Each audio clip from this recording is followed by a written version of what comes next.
bring you Richard Widmark, Cathy Lewis, and Elliott Lewis in tonight's presentation of Suspense.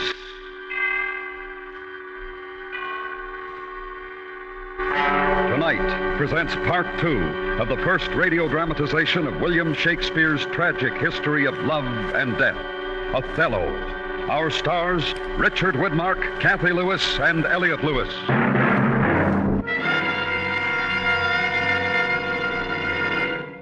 And now presents transcribed Part 2 of William Shakespeare's Othello, starring Richard Widmark as Iago, Cathy Lewis as Desdemona, and Elliott Lewis as the Moor, hoping once again to keep you in suspense.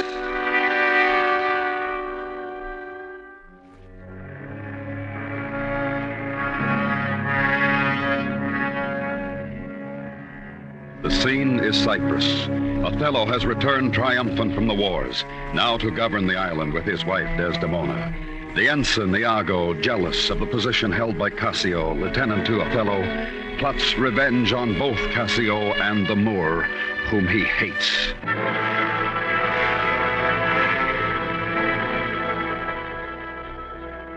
Two things are to be done. My wife Amelia must move for Cassio to her mistress Desdemona. I'll set her on. Myself the while to draw the Moor apart and bring him jump when he may Cassio find soliciting his wife. Aye, that's the way. Dull not device by coldness and delay. In happy time, Iago. You have not been abed then, Cassio? Why, no, the day had broke before we parted. I've made bold, Iago, to send in to your wife. My suit to her is that she will to virtuous Desdemona procure me some access. And I'll devise a mean to draw the Moor out of the way, that your converse and business may be more free. I humbly thank you for it. I never knew a Florentine more kind and honest. Good morrow, good lieutenant. I'm sorry for your displeasure, but all will sure be well. Pray you come in. I will bestow you where you shall have time to speak your bosom freely. I am much bound to you.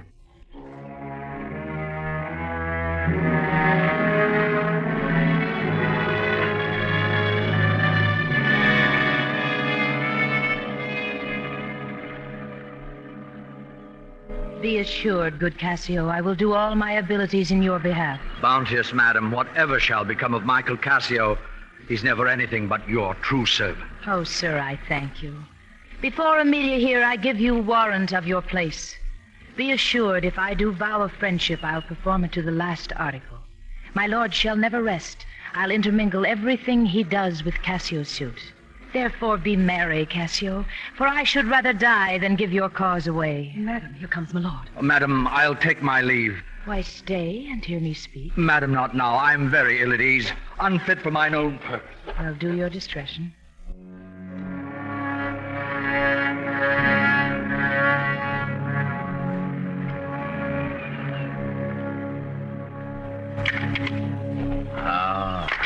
I like not that. What do you say? Nothing, my lord. Or if... I know not what. Was not that Cassio parted from my wife? Cassio, my lord? No, sure, I cannot think it, that he would sneak away so guilty-like, seeing you coming. I do believe 'twas he. How now, my lord? I have been talking with a suitor here, a man that languishes in your displeasure. Who is it you mean? Why, your Lieutenant Cassio. Good, my lord, if I have any grace or power to move you, I pray you call him back. Went he hence now? Yes, faith so humble that he has left part of his griefs with me. I suffer with him. Good love, call him back. Not now, sweet Desdemona. Some other time. But shall be shortly. The sooner, sweet, for you. Shall be tonight for supper. No, not tonight. Tomorrow dinner, then. I shall not dine at home. I meet the captains at the Citadel. Why, then, tomorrow night or Tuesday morn, on Tuesday morn night or Wednesday morn. Name the time, but let it not exceed 3 days. In faith, he's penitent. When shall he come? Tell me, Othello. No more. Let him come when he will. I will deny you nothing. Whereon I do beseech you grant me this, to leave me but a little to myself. Shall I deny you? No. Farewell, my lord. Farewell, my Desdemona. I'll come to thee straight. Amelia, come. Perdition catch my soul, but I do love thee. And when I love thee not, Chaos is come again. My noble lord, What do you say, Iago? did Michael Cassio, when you wooed my lady, know of your love? He did from first to last. Why do you ask? But for a satisfaction of my thoughts, no further harm. Why of your thought, Iago? I did not think he had been acquainted with her. Oh, yes, and went between us very often. Indeed. Indeed. Aye, indeed. Do you discern aught in that? Is he not honest? Honest, my lord? Honest, aye, honest. My lord, for aught I know. What do you think? Think, my lord? Think, my lord. By heaven, he echoes me. As if there was some monster in his thought, too hideous to be shown. You meant something, I heard you say, but now. You liked not that when Cassio left my wife. What did you not like? If you do love me, show me thy thought. My lord, you know I love you. I think you do. And for I know you are full of love and honesty and weigh your words before you give them breath. Therefore, these stops of yours frighten me the more. For Michael Cassio, I dare be sworn I think that he is honest. I think so, too. Men should be what they seem. Certain men should be what they seem. Why, then I think Cassio's an honest man. Nay, yet there's more in this. I prithee speak to me as to thy thinkings. Good, my lord, pardon me. Though I am bound to every act of duty, I am not bound to that all slaves are free to. Utter my thoughts. Why, say they are vile and false. You conspire against your friend, Iago, if you but think him wronged and make his ear a stranger to your thoughts. It were not for your quiet nor your good, nor for my manhood, honesty, or wisdom to let you know my thoughts. By heaven, I'll know your thought. Oh, beware, my lord, of jealousy. It is the green-eyed monster which doth mock that meat it feeds on. Why? Why is this? Do you think I'd make a life of jealousy? No, Iago. I see before I doubt. When I doubt, prove, and on the proof, there is no more but this, away at once with love or jealousy. I'm glad of it. For now I shall have reason to show the love and duty that I bear you with franker spirit. Therefore, as I am bound, receive it from me. Look to your wife. Observe her well with Cassio. Wear your eye thus, not jealous nor secure. I would not have your free and noble nature out of self-bounty be abused. Look to it. Do you say so? She did deceive her father, marrying you, and when she seemed to shake and fear your looks, she loved them most. And so she did. I see this hath a little dashed your spirits. Not a jot. Not a jot. In faith, I fear it has. I hope you will consider what is spoke comes from my love. But I do see you're moved. I pray you not to strain my speech to grosser issues, nor to larger reach than to suspicion. I will not. Should you do so, my lord, my speech should fall into such vile success as my thoughts aim not at. Cassio is my worthy friend. My lord, I see you are moved. No, not much moved. I do not think but Desdemona is honest. Long live she so, and long live you to think so. Farewell. If you do perceive more, let me know more. Set your wife Amelia to observe. Leave me, Iago. My lord, I take my leave. If she be false, oh, then heaven mocks itself. I'll not believe it. How now, my dear Othello, your dinner and the generous islanders by you invited to attend your presence. I am to blame. Why is your speech so faint? Are you not well? I have a pain upon my forehead here. Faith, that's with watching 'twill away again. Let me but bind your head. Within this hour it will be well again. Your handkerchief is too little.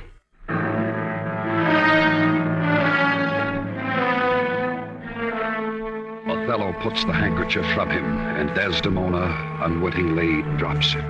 Come, I'll go in with you. I am very sorry that you are not well. They exit, leaving Amelia alone in the garden.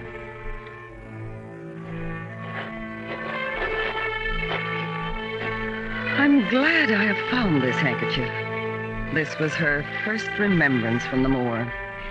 In recent days, my wayward husband has 100 times wooed me to steal it. But she so loves the token, for Othello conjured her she should ever keep it, that she reserves it evermore about her to kiss and talk to. How now? What do you here alone? Do not you chide. I have a thing for you. A thing for me? What will you give me now for that same handkerchief? What handkerchief? What handkerchief? Why, that the Moor first gave to Desdemona. That which so often you did bid me steal. Has stolen it from her? No, Faith. She let it drop by negligence, and to the advantage I being here took it up. Look, here it is. A good wench. Give it me. What will you do with it that you have been so earnest to have me filch it? Why, what's that to you? If it be not for some purpose of import, give it me again. Poor lady, she'll run mad when she shall lack it. I have use for it. Go, leave me.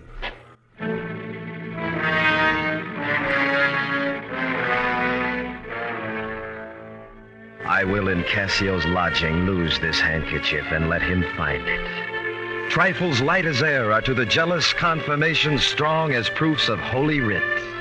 This may do something. The Moor already changes with my poison. I did say so. Look where he comes. False to me. To me. Why, how now, General? No more of that. Begone, you've set me on the rack. I swear it is better to be much abused than but to know a little. I am sorry to hear this. Villain!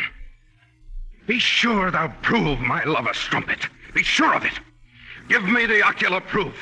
Or by the worth of man's eternal soul, you'd better have been born a dog than answer my weight in wrath. Is't come to this? Make me to see it. I'll have some proof. I'll not endure it. I see, sir, you are eaten up with passion. I do repent me that I put it to you. You would be satisfied... Would, nay, I will. Give me a living reason she's disloyal.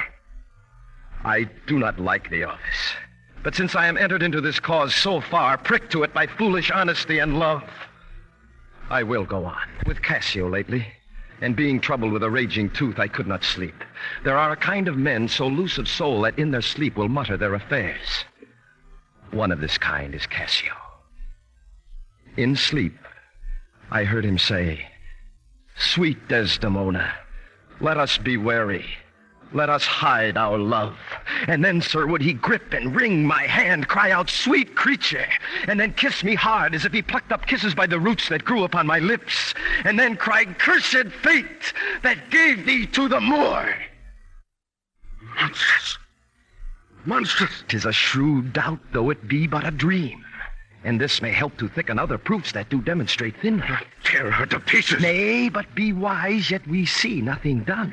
She may be honest yet. Tell me but this. Have you not sometimes seen a handkerchief spotted with strawberries in your wife's hand? I gave her such a one. 'Twas my first gift. I know not that, but such a handkerchief, I'm sure it was your wife's. Did I today see Cassio wipe his beard with? If be that. If be that, or any that was hers, it speaks against her with the other proofs. Now do I see 'tis true. Oh, blood, Iago. Blood. Then witness that here Iago does give up the execution of his wit, hands, heart, to wronged Othello's service. Let him command, and to obey shall be in me remorse what bloody business ever. I will upon the instant put you to it. Within these 3 days, let me hear you say that Cassio's not alive. My friend is dead. 'Tis done at your request. But let her live. Damn her! Lewd minx, damn her! Come, go with me apart. I will withdraw to furnish me with some swift means of death for the fair devil. Now art thou my lieutenant. I am your own. Forever.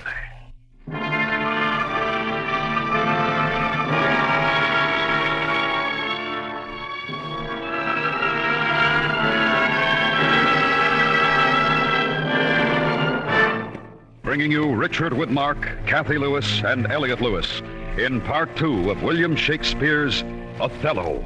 Tonight's presentation in radio's outstanding theater of thrills, Suspense.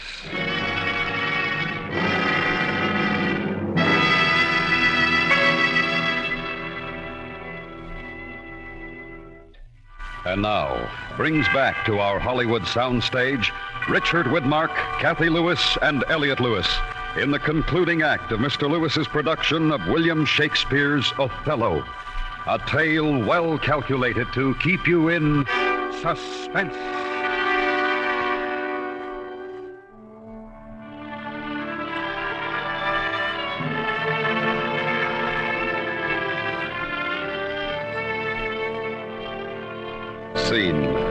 Desdemona's bedchamber, early evening. Well, my good lady. How do you, Desdemona? Well, my good lord. Give me your hand. This hand is moist, my lady. It yet has felt no age, nor known no sorrow. Hot, and moist. Here's a young and sweating devil here that commonly rebels. 'Tis a good hand, a frank one. You may indeed say so, for 'twas that hand that gave away my heart. A liberal hand. I cannot speak of this. Come, your promise. What promise, Chuck? I have sent to bid Cassio come speak with you. I have a salt and sullen room offends me. Lend me thy handkerchief. Here, my lord. That which I gave you. I have it not about me. Not? No, faith, my lord. That's a fault. That handkerchief did an Egyptian to my mother give. She, dying, gave it me and bid me, when my fate would have me wive, to give it her. I did so. And take heed on it. Make it a darling like your precious eye. To lose or give it away was such perdition as nothing else could match. Faith is true. Most veritable, therefore look to it well. Then would to God that I had never seen it. Ah, wherefore? Why do you speak so startling and rash? Is it lost? Is it gone? Speak, is it out of the way? Bless. Say you? It is not lost, but what and if it were? I say it is not lost. Fetch it. Let me see it. Why, so I can, sir, but I will not now. This is a trick to put me from my suit. I pray let Cassio be received again. Fetch me that handkerchief. My mind misgives. I pray talk to me of Cassio. The handkerchief. A man that all his time has founded his good fortunes on your love, shared danger. The handkerchief. Faith, you are to blame. Down!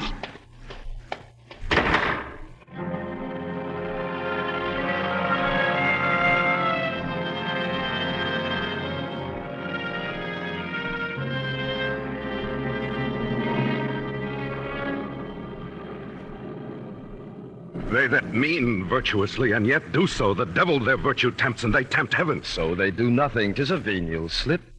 But if I give my wife a handkerchief... What then? Why, then 'tis hers, my lord. And being hers, she may, I think, bestow it on any man. She is protectress of her honor, too. May she give that? Oh, 'tis foul in her. With mine, officer! That's fouler. Get me some poison, Iago. This night. I'll not expostulate with her, lest her body and beauty unprovide my mind again. This night, Iago. Do it not with poison. Strangle her in her bed. Good. Good. The justice of it pleases. Very good. And for Cassio, let me be his undertaker. You shall hear more by midnight.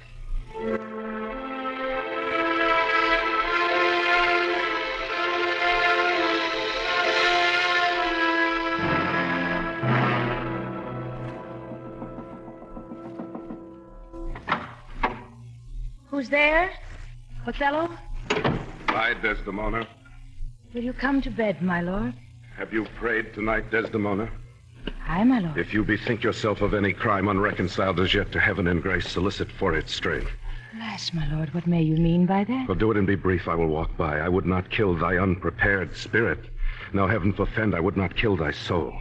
Talk you of killing? Aye, I do. Heaven have mercy on me. Think on thy sins. They are loves I bear to you. And for that you die. That death's unnatural that kills for loving.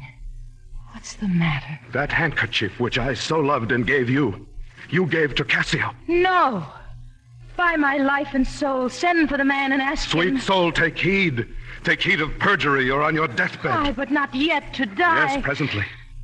Therefore confess you freely of your sin. You are to die. Lord, have mercy on me. I say amen. And have you mercy, too. I never did offend you in my life. Never loved Cassio. Never gave him token. Oh, perjured woman. You stone my heart and make me call what I intend to do a murder, which I thought a sacrifice. I never gave it to him. Send for him hither. Let him confess the truth. He has confessed. What, my lord? That he has used thee. How? Unlawfully? Aye. He will not say so. No, his mouth is stopped. Honest Iago has taken order for it. I fear interprets then. What? Is he dead? Had all his hairs been lives, my great revenge had stomach for 'em all. Alas, he is betrayed and I undone. Oh, strumpet! Weep you for him to my face! Banish me, my lord, but kill me not. Kill me tomorrow. Let me live Tonight. Nay, it is too late. Oh, Lord. Lord, Lord. My lord. What ho? My lord. Good, my lord, I would speak a word with you. 'Tis Amelia. No more moving. Still as the grave. My lord! If she come in, she'll sure speak to my wife. My wife.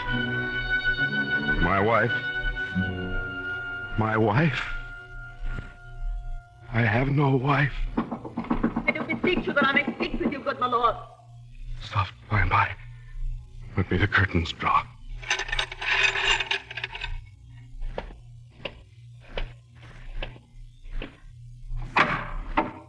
What's the matter? Oh, my good Lord. What now? Falsely murdered. Alas, what cries that? Then? What? Out and alas, it is my lady's voice. Help, oh, help. Oh, lady, speak again. Sweet Desdemona. Oh, sweet mistress, speak. Guiltless death hath died. Oh, who has done this deed? 'Twas I that killed her. She was false as water.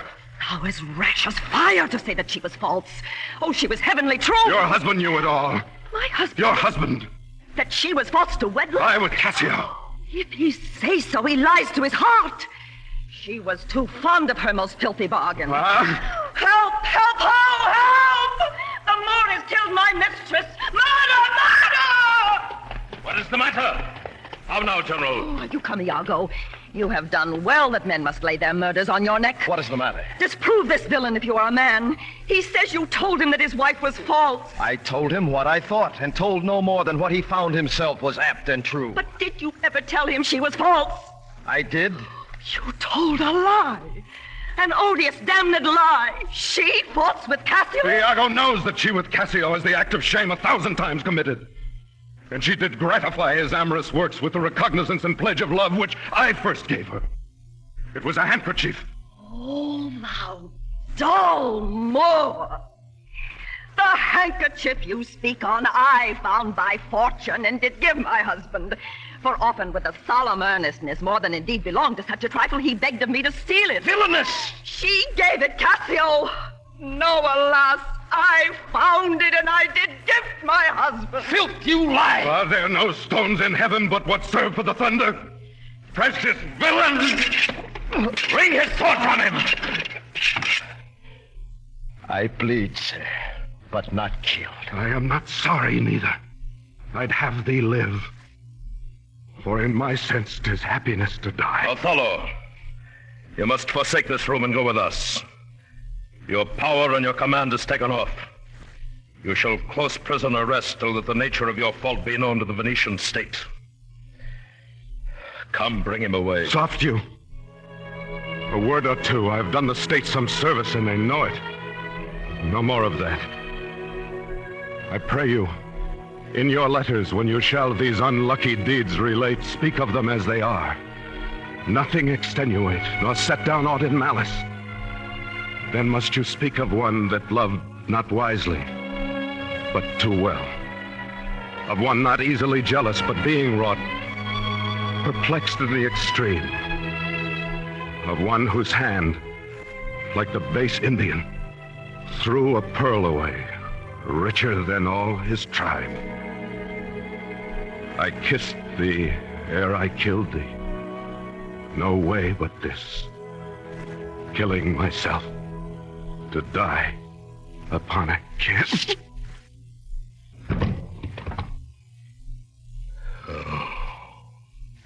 Look on the tragic lodging of this bed. This is thy work, Iago. The object poisons sight, let it be hid. Myself will straight aboard, and to the state this heavy act, with heavy heart, relate.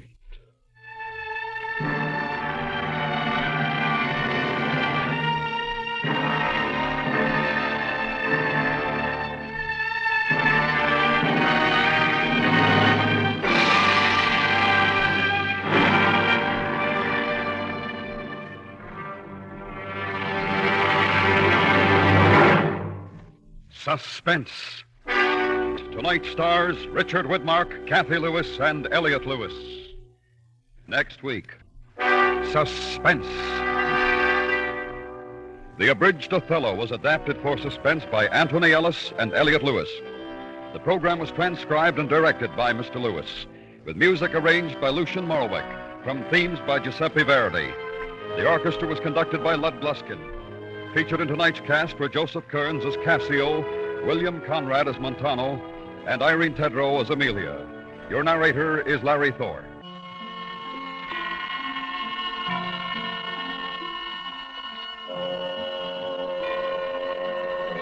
This is the CBS Radio Network.